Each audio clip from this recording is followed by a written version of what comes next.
Welcome back to Selling Your Business with David King. I'm David King, and I'm the author of Selling Your Business, Begin with the End in Mind. It's available on Amazon.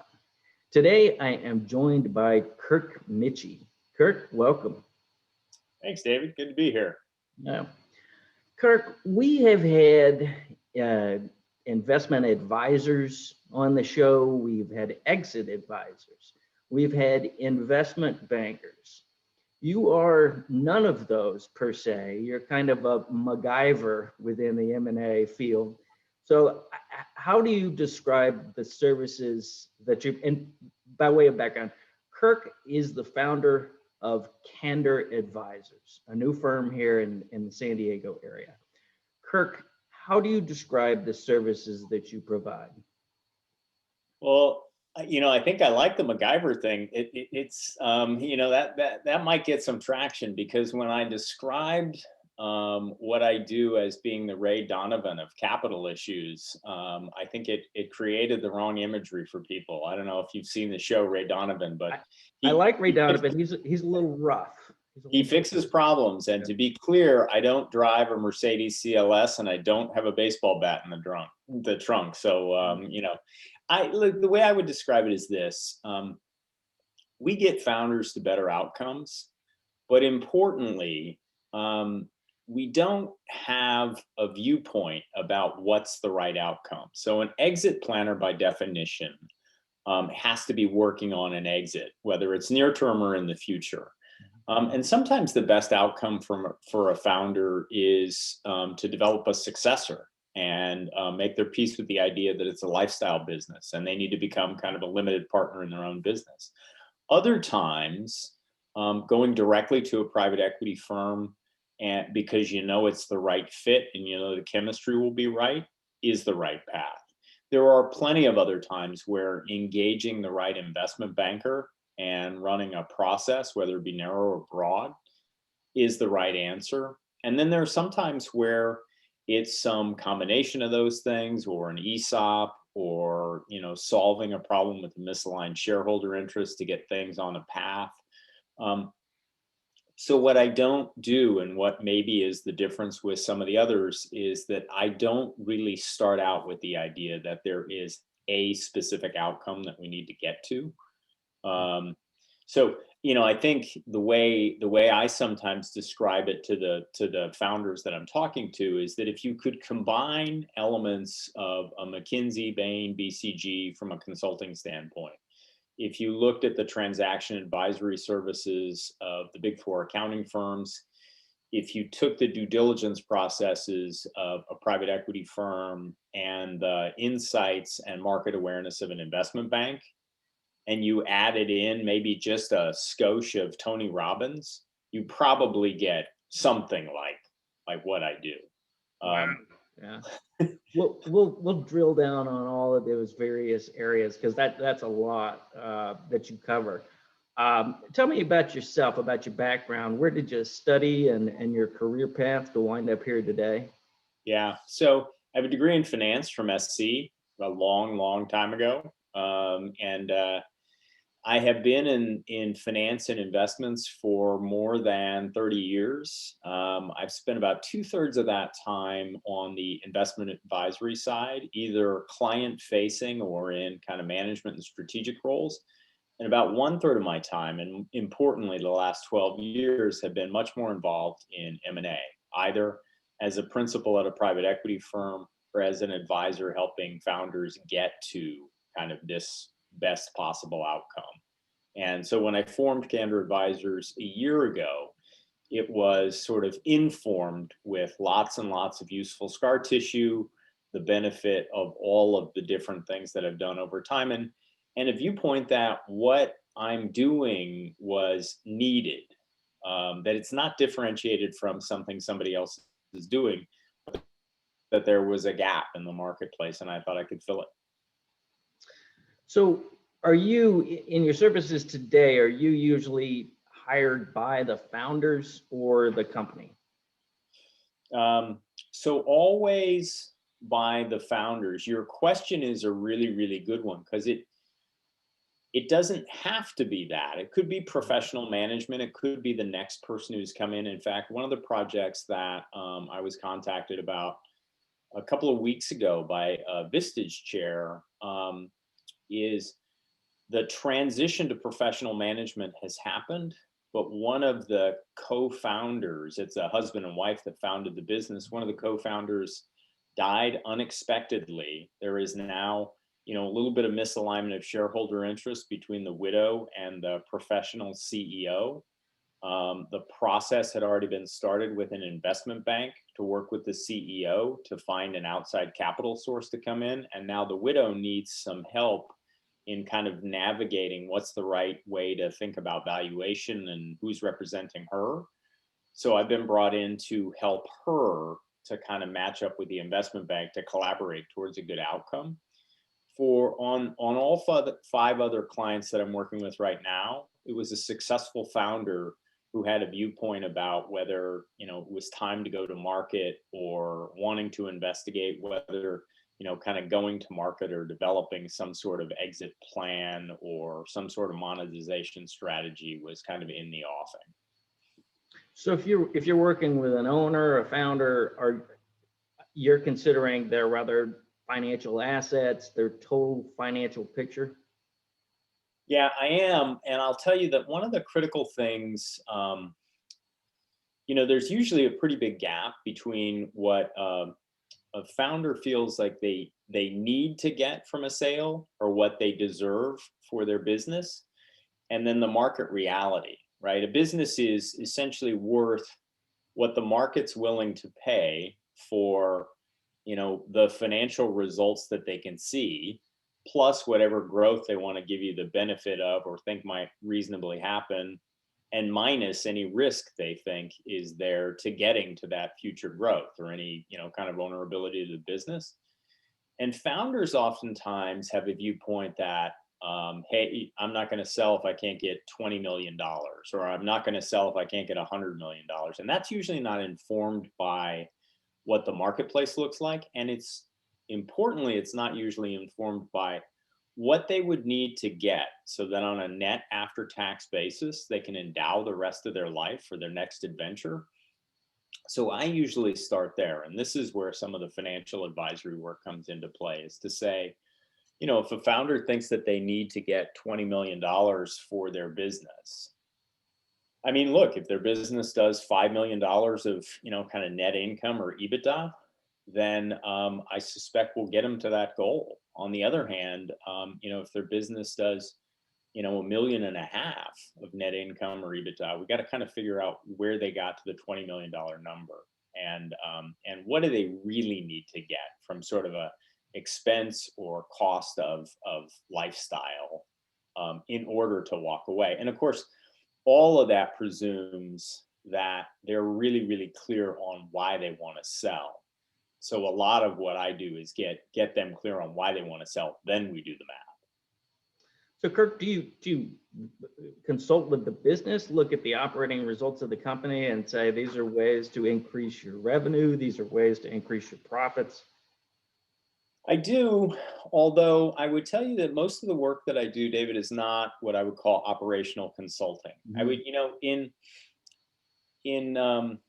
like, I don't presume that I can come in and issue spots so insightfully that I'm going to find a bunch of low-hanging fruit that they missed. One of the things I notice when I get together with investment bankers, private equity investors, and exit planners is that they will commonly, almost damning with faint praise, criticize their potential clients by saying, these guys never know this, or these guys don't know the first thing about that.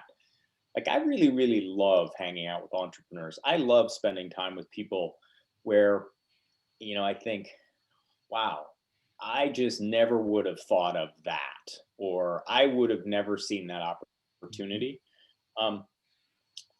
So what generally happens is, if there are obvious things, once I dig into the financials, because that's the first piece of the process, is getting into the financials. Mm-hmm. If I dig in and it seems pretty obvious that they'd be better off outsourcing HR or, bringing in an outsourced CFO resource, or that they would be better off by trying to exploit some adjacent channels to the ones that they're currently doing business in, then certainly I'll point those things out. But I don't presume that I would know better than them how to run their business. Sure.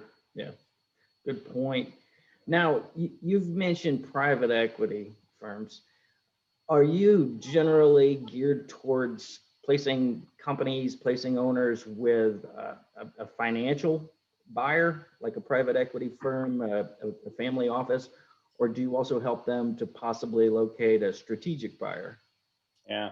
So it's a fantastic question. I mean, obviously, it is sort of in generalities, financial buyers are one type of animal and strategic buyers are another. And so usually with a founder, just explaining to them that the likelihood that if it's the right thing to do to sell your business, and if it's the right thing to do to engage an investment banker to go out to market, or for us to start to look for a direct connection to one of those buyers, it's pretty important to understand that the likelihood that the entirety of the value of your business or your proceeds getting wired into your bank account all in cash at the close of escrow is the least likely of all transactions. The most likely is that, look, some part will be held back in escrow for reps and warranties, or maybe there's rep and warranty insurance. But in all likelihood, if we do a broad auction, we're going to see financial buyers and strategic buyers, and to your point, family offices too. And so what I try and make a distinction about is among the financial buyers, let's step a layer or two beyond the fact that they've proposed a certain dollar amount and a certain structure, right? Because with a financial buyer, you're usually going to get kind of the cash at close. There might be a seller note. There's probably going to be some rolled equity. All those things combined are what I help founders understand our structure.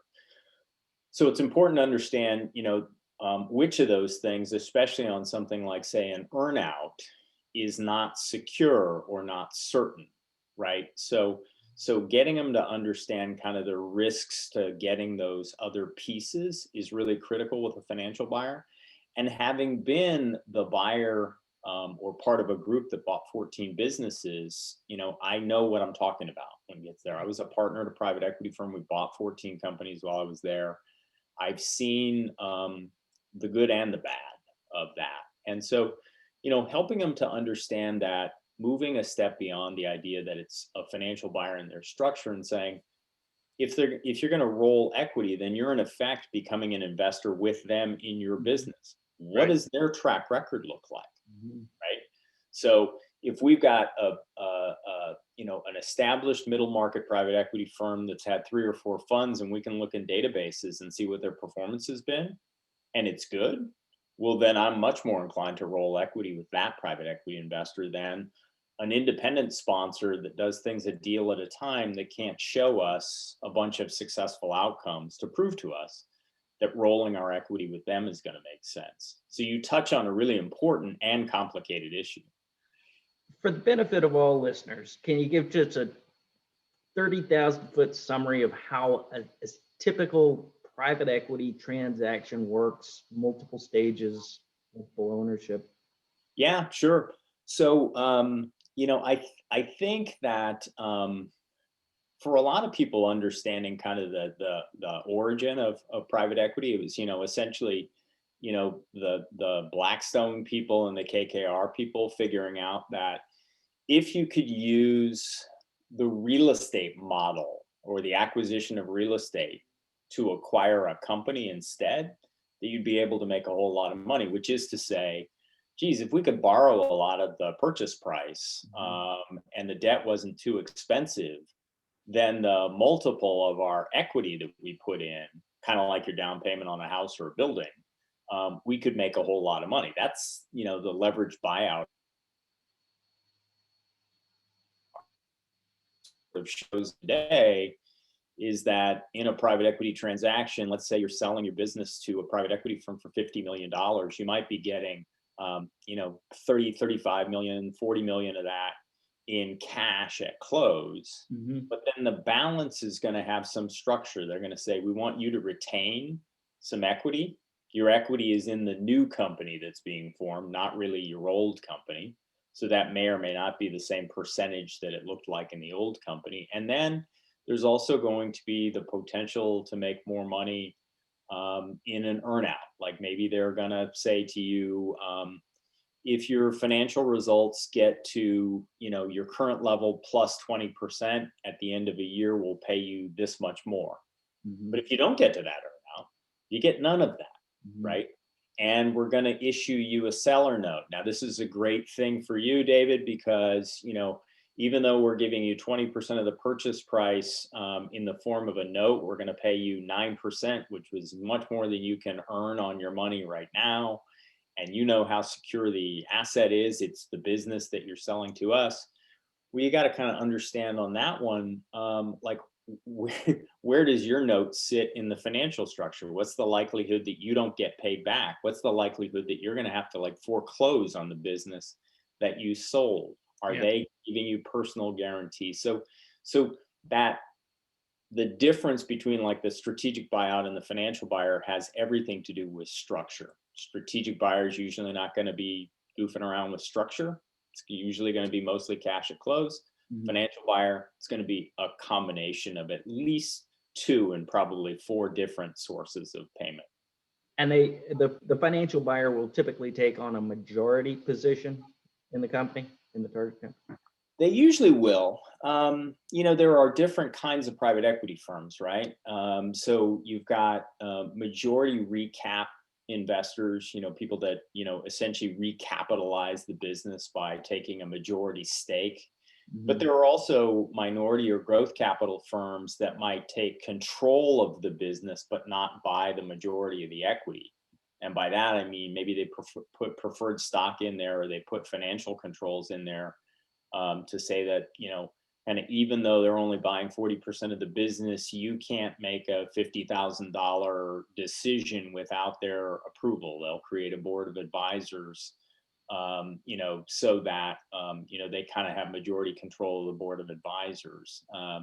So generally speaking, the private equity firms that you're going to sell to are majority investors, but not always. And then there's also another component piece, which are the structured equity or mezzanine firms, where they might do a combination of a little sliver of equity and then a combination of loans to buy or invest in the business. And those are usually at fairly high rates compared to what you can get from a bank. You're usually talking about 12 to 15% money there. Can be useful, but you don't want to try and sustain that long term. Okay. And as all the listeners can hear, Kirk is well versed in all the variations of deal terms for private equity and other financial buyers that are going to come in and make an infusion into a company or acquire it altogether. Why don't we start with the bigger picture of the company and its various other advisors? Who typically brings you on board? Who makes the suggestion to an owner? This is who you need to talk to. You need to talk to Candor Advisors. Go talk to Kirk Michie. Yeah. So historically, regardless of what I've done, this happened when I was a financial advisor. It was happening when I was a partner at a private equity firm, and it now happens with Candor Advisors. Vistage chairs, some people in EO, and some people in YPO who've gotten to know me and the way I advise companies will often say that might be the right guy to hire if you're thinking about retaining an investment bank, or you're going to go get your M&A lawyer involved right away. That might be the right guy to hire, but you should talk to Kirk first. We've actually thought about putting on my website a button that says talk to Kirk first, because it happens a lot. And I think it's mostly because, I get referrals from the business advisors who don't necessarily have equity in the business, who have a fiduciary relationship or a personal relationship with the founder. So they care a lot about the outcome. They're not just making the kind of referral that sometimes gets made in business where you're just kind of solving a problem or checking a box. And that has a lot to do with the fact that since I've been an advisor more than I've been transactionally oriented, I do dig in a bit with the founders and figure out what they really want to achieve. So that those kind of other business advisors are the most common source. Lately, somewhat surprisingly to me, it's M&A attorneys and investment bankers. The M&A attorneys, because they're going to probably be, and I say this with deference to my friends in the investment banking community, the M&A attorney is going to be the most important advisor in the transaction. They're the, kind of highest return on investment because they're the ones that take all the ambiguities out of all the contracts. They're the ones that configure things to protect and control risk and optimize proceeds. Can you repeat that 100 more times? Yeah, it occurs to me that some people might think that I'm saying that just because that not only are you great at that, David, but that's what, part of what you do professionally. But I think of you as an advisor who's much broader than just, the kind of the contract and the negotiating piece. Yeah, appreciate it. Yeah. But it does happen a lot with attorneys well-versed in M&A just because they really, really do have to think about, what is this person trying to get to and what's the best way to get there, right? With the investment bankers, I think it has to do with the fact that in as frothy an M&A market as we're in right now, their highest and best use is allocating their time and resources towards the deals they think they can get done.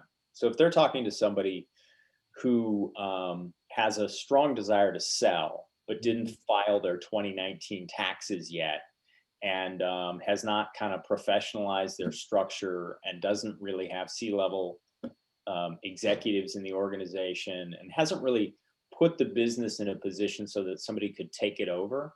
Well, the investment bankers are really up against it and trying to get a good transaction done on that business. Mm-hmm. So they kick those over the wall to me and say, why don't you work with Kirk for 3, 6, 12 months and get this thing on track, and then let's all kind of come back together and take this thing to market.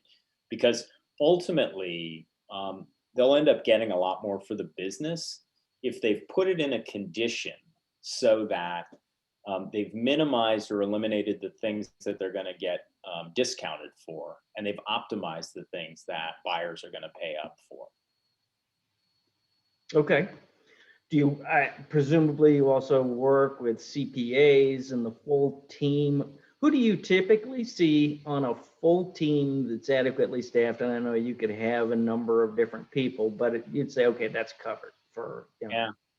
Yeah. So look, I think depending on the transaction, size, complexity, prior relationships, you're probably going to have an investment banker. You're always going to have an M&A attorney. You may have, both sort of the kind of audit review, quality of earnings, CPA already in place.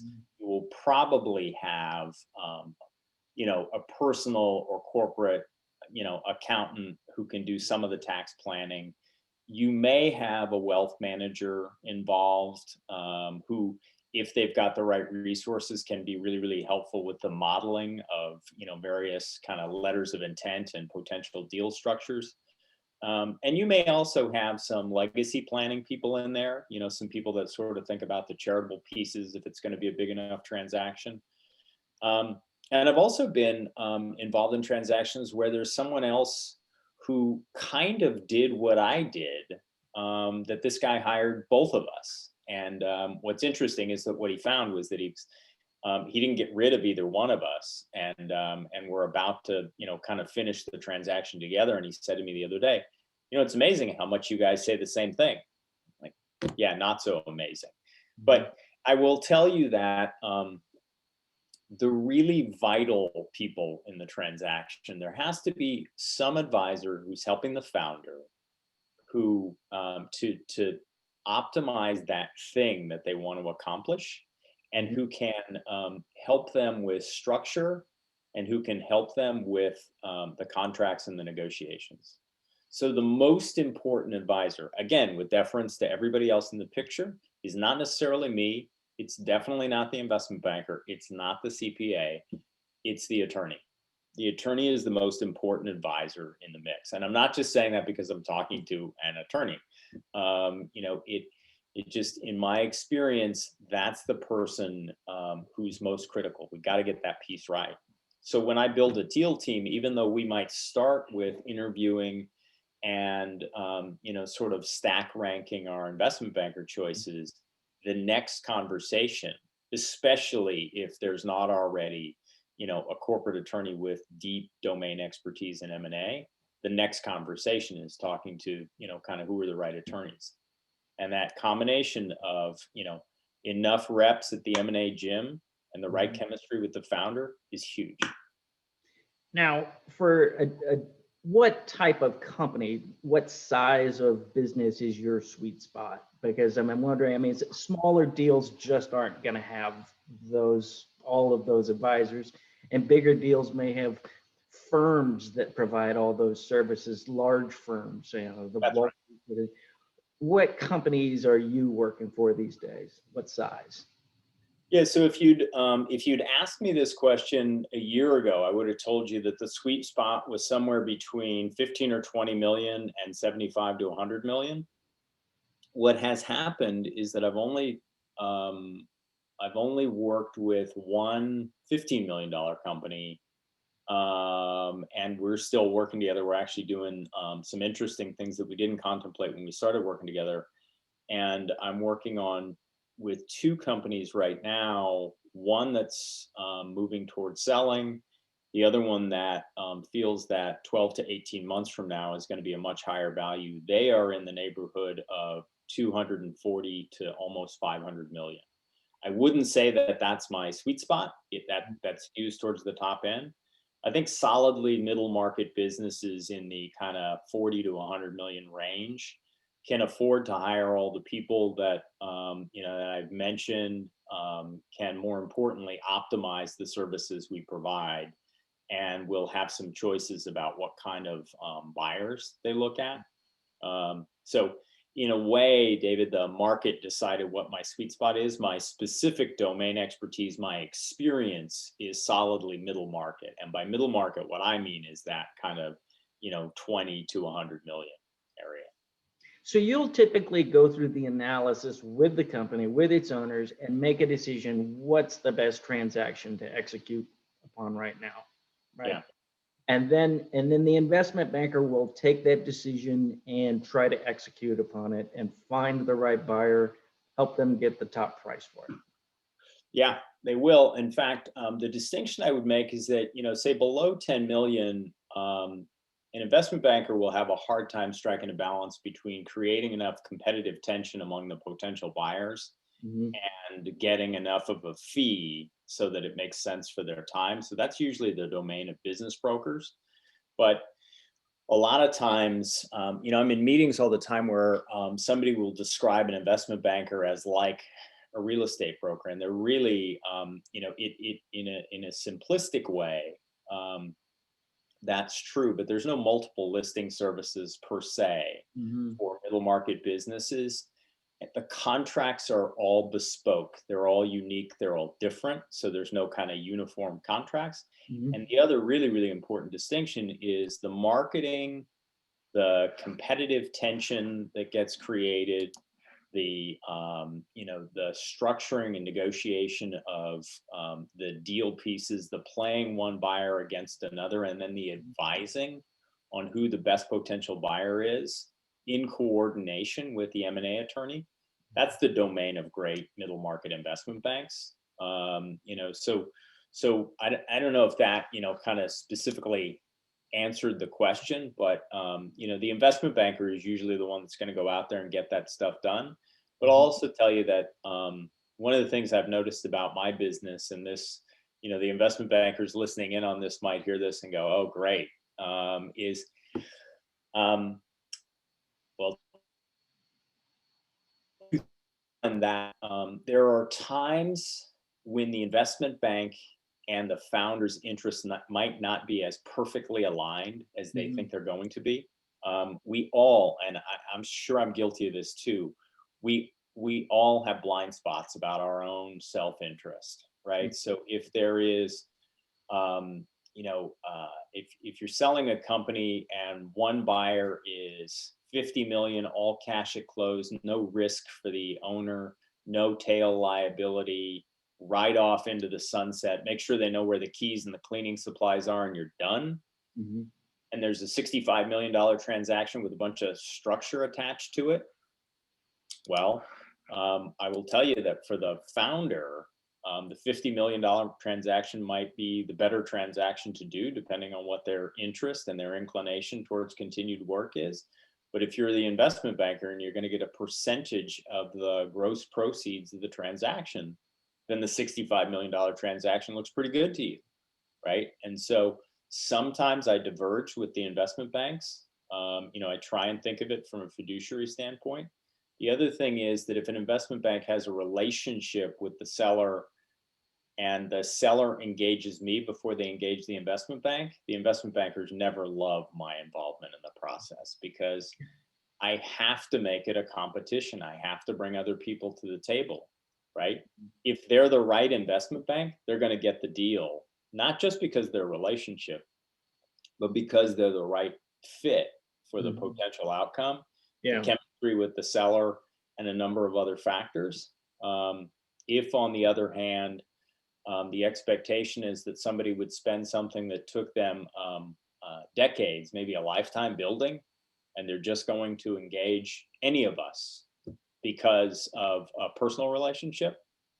Yeah, I just, I might not be the most popular guy in the conversation, but I just think that it's really, really important to get the right advisors. Yeah, I'm with you there. Your job is not to go along, get along, be Mr. Congeniality, but to serve the client's best interest. Let me circle back on one issue and try to drill this down a little bit or expound upon it.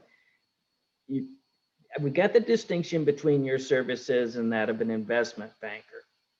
An exit advisor versus your services. Help me to distinguish, how would you describe their work in the ways that it's different from your services? So this is a little bit, I think, like trying to describe what an oyster tastes like. I'm not sure I have all the adjectives to get it right. Here's my experience. My experience is that when I first started out as an investment advisor, there was no such thing as a certified financial planner. And the only certified financial planners were life insurance people and CPAs that wanted to have credibility as investment advisors. So none of us wanted a CFP designation because we were investment people already, right? My experience so far with exit planning is that there are two different certifying organizations with, kind of a series of coursework and and then at the end of it, a certification, that's sort of like the, David King, comma, whatever, right? And I think that's great. I think that's fine. Adding a lot of uniformity to the process is terrific. What my experience has been, and maybe I just haven't met enough of them, but I've started to attend some of their events, and it hasn't changed my view of this. In my own career, I've evaluated more than 2,000 direct investments and potential companies to buy. I've been involved in due diligence on between 200 and 300 transactions.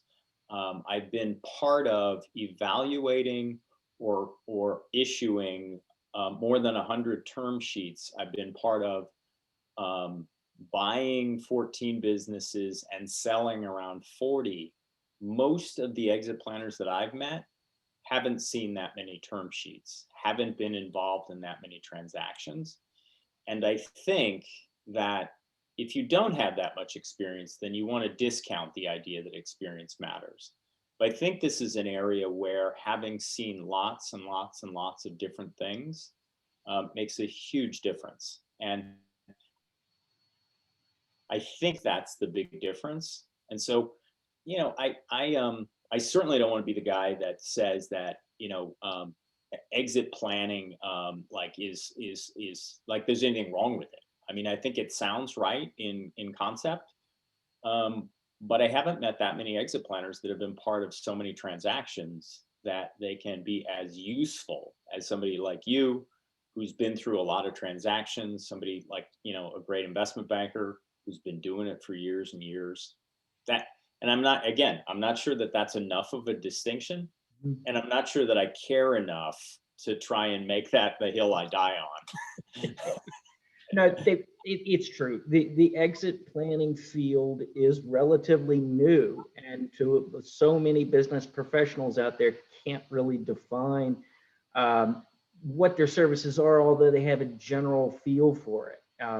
So, and as to who makes a good exit advisor, versus a bad one, or who's qualified, I think it's still developing. Although there are some superb ones out there to help business owners, navigate the best strategy for their own financial future and for the future of their business. Kirk, this has been so much meaningful information and deep, rich financial information. I feel like we're, drinking from a fire hose, and I don't want to give the listeners information overload. So absolutely, I want to have you back on and let you pick up on some more subjects that we can cover. But this has been very, very rich for a Friday, and rich in a good way. I know you're rich in the other sense of the word. This is so. Look, I feel like we've had a really satisfying appetizer here, and there are entrees for us to dig into. So, I'd love to be back. I appreciate you having me on, and it's my hope that it's helpful. And like I said, I'd love to come back and dig in. It's very helpful. I think the listeners who found it helpful may listen to this a few times and go back and take some good notes, because this was rich with good content here. And I definitely gonna have you back on the show. I'm excited to see the growth of Candor Advisors and what you're able to do with your firm. I'm very excited for you. Thanks, David. Really, really appreciate that. No problem. No. Thank you for being on the show, and have a great weekend. Be safe out there. Take care of yourself, and I will see you again very soon. Excellent. Thank you. To all the listeners, thank you for joining us, and we will see you next time on Selling Your Business with David King. Be well.